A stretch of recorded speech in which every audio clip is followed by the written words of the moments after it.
Olá, hoje vamos falar de Pavlov. Ivan Pavlov nasceu em 14 de setembro de 1849 na cidade de Ryazan, Rússia, em uma família profundamente religiosa. O seu pai, Pedro Pavlov, era um sacerdote ortodoxo e sua mãe, Varvara Ivanovna, uma mulher simples, piedosa e austera. Esperava-se que o menino seguisse os passos do pai e abraçasse a vida clerical. Contudo, desde pequeno, Ivan mostrava um espírito curioso e uma mente voltada à observação da natureza. Ele desmontava brinquedos, ele estudava o movimento da água e observava animais. Ainda jovem, ele apaixonou-se pelas ideias de Charles Darwin e pelas obras de Ivan Sekhnov, considerado o pai da fisiologia russa. Essas leituras despertaram nele a convicção de que o destino da mente e do corpo estavam nos mistérios da biologia.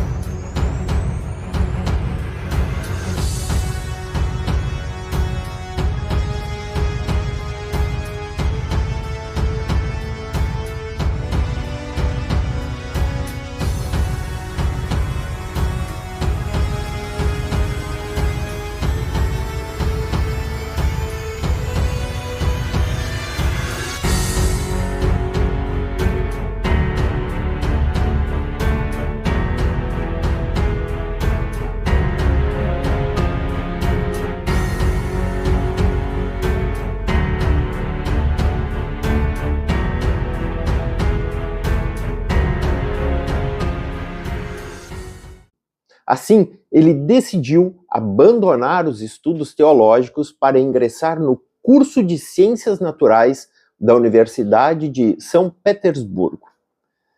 Mais tarde, especializou-se em Medicina e Fisiologia no Instituto Médico Cirúrgico Imperial, onde sua carreira científica tomou uma forma. Pavlov era descrito como um homem disciplinado, meticuloso, quase ascético. Vivia para o trabalho, mantendo uma rotina inflexível de estudos e experimentos. Em 1881, casou-se com Serafina Karchevaskaya, uma mulher paciente e devotada, que lhe deu estabilidade e o acompanhou até o fim da sua vida. O casal teve 5 filhos, das quais alguns chegaram à idade adulta. Uma dor silenciosa que os marcou profundamente. Sua vida profissional foi de grande reconhecimento. Em 1890 e 1924, ele dirigiu o Departamento de Fisiologia do Instituto de Medicina Experimental de São Petersburgo, transformando-o em um dos centros científicos mais respeitados da Europa. Foi nesse período que realizou as pesquisas que lhe renderiam o Prêmio Nobel de Fisiologia ou Medicina em 1904.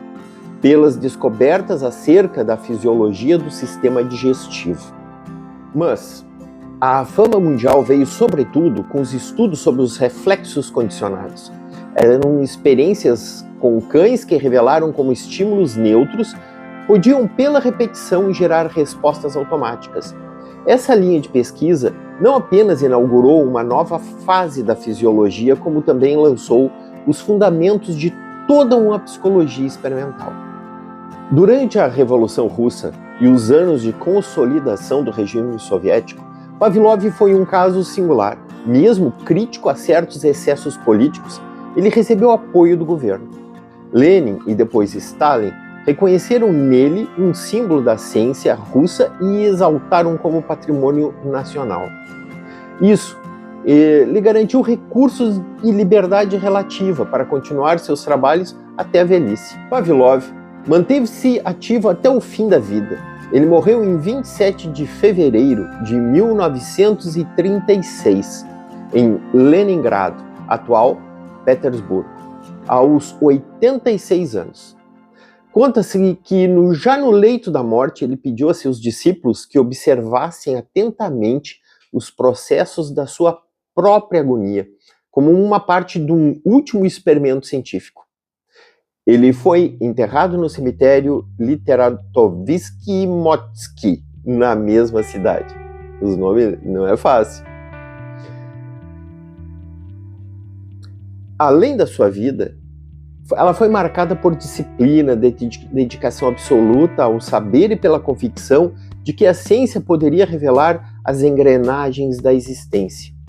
Pavlov tornou-se não apenas um fisiologista laureado, mas uma figura emblemática da busca humana por compreender a ligação entre corpo, mente e comportamento. Um pouco sobre behaviorismo. O behaviorismo é uma teoria e abordagem da psicologia que estuda o comportamento observável dos indivíduos, sejam humanos ou animais. O seu principal foco é a relação entre estímulos do ambiente e as respostas comportamentais, defendendo que o comportamento é aprendido por meio de interações com o meio e as suas consequências.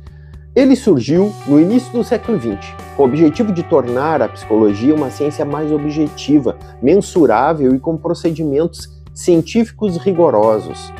Para os behavioristas, a psicologia deveria deixar de lado o estudo de processos mentais internos, como pensamentos e emoções, que não podem ser diretamente observados.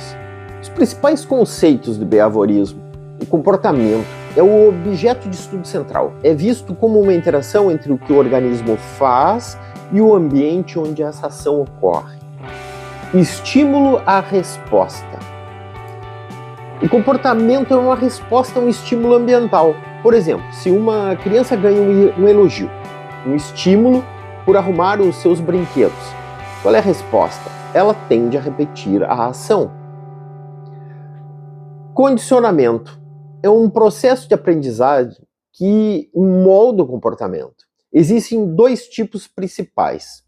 Condicionamento clássico, ou também chamado de respondente. Ele é associado a Ivan Pavlov e John Watson, onde um estímulo neutro é associado a um estímulo que já produz uma resposta, fazendo com que o estímulo neutro passe a provocar a mesma resposta.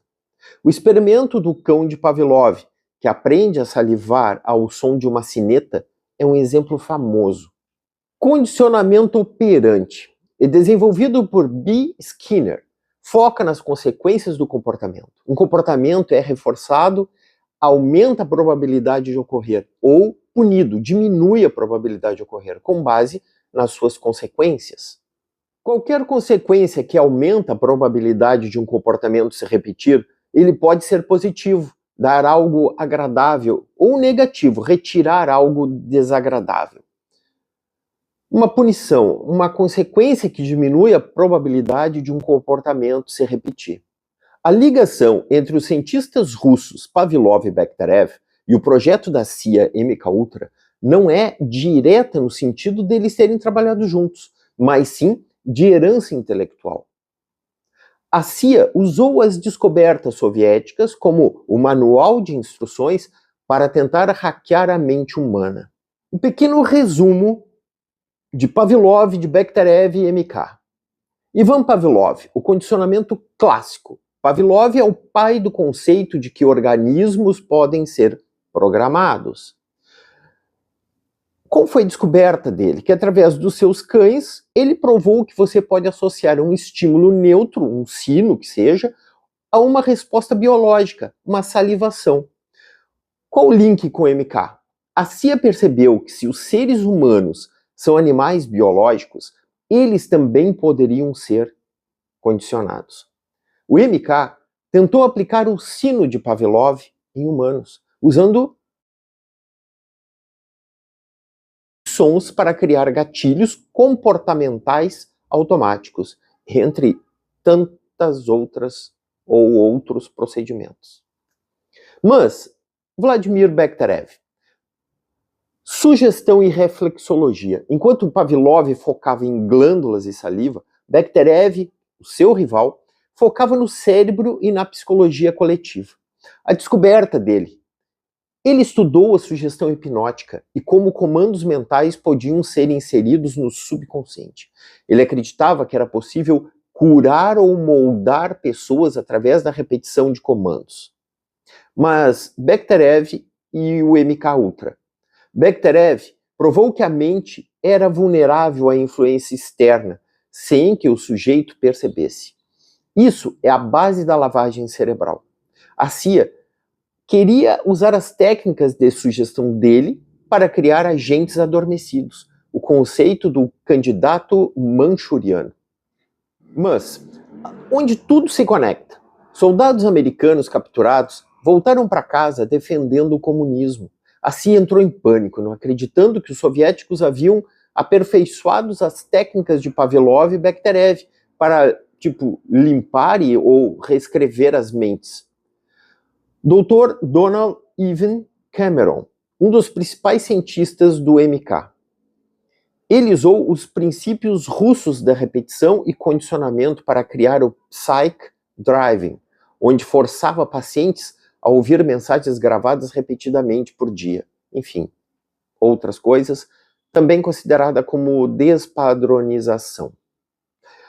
Pavlov descobriu que, sob estresse extremo, como uma inundação em seu laboratório, os cães quebravam e perdiam o condicionamento anterior. O MK usou isso, quebrar a psique da vítima para depois tentar reconstruí-la do zero, zerar, tábula rasa. Em resumo, a ligação é o behaviorismo radical. Pavlov e Bekhterev forneceram a ciência biológica e psicológica de que a mente é maleável. O MK pegou essa ciência pura e a transformou em uma arma de guerra, tentando encontrar a fórmula química e física para o controle total sobre a vontade humana. Bom, uma curiosidade sombria para concluir esse vídeo aqui. Dizem que Bekhterev morreu misteriosamente logo após diagnosticar Stalin como paranoico. Isso eu já falei sobre isso. Já Pavlov foi mantido pelo regime soviético como uma celebridade, pois as suas descobertas eram essenciais para o plano estatal de criar o homem novo soviético, totalmente condicionado ao Estado. É isso aí. Todos são personalidades que, numa geral, foi unificado conhecimentos, técnicas e procedimentos de cada um deles, aonde finalizou dentro de vários programas do governo da CIA. Entre eles, o MK, que é o mais conhecido, e outros que estão subdivididos dentro desse plano maior. É isso aí. Enfim, isso é uma das ideias, é um dos pensamentos que eu trouxe para que, a partir de agora, nós consigamos ir analisando até o que chegou isso, qual o legado disso tudo. Hoje, o que nos restou? Aonde nós estamos ligados, sabendo ou não sabendo, estando consciente disso ou não. É isso aí. Agora, a partir dos próximos vídeos, nós vamos ter uma sequência partindo para outro tipo de assunto, mais ligado diretamente a todos esses que eu falei. Isso aí, até mais.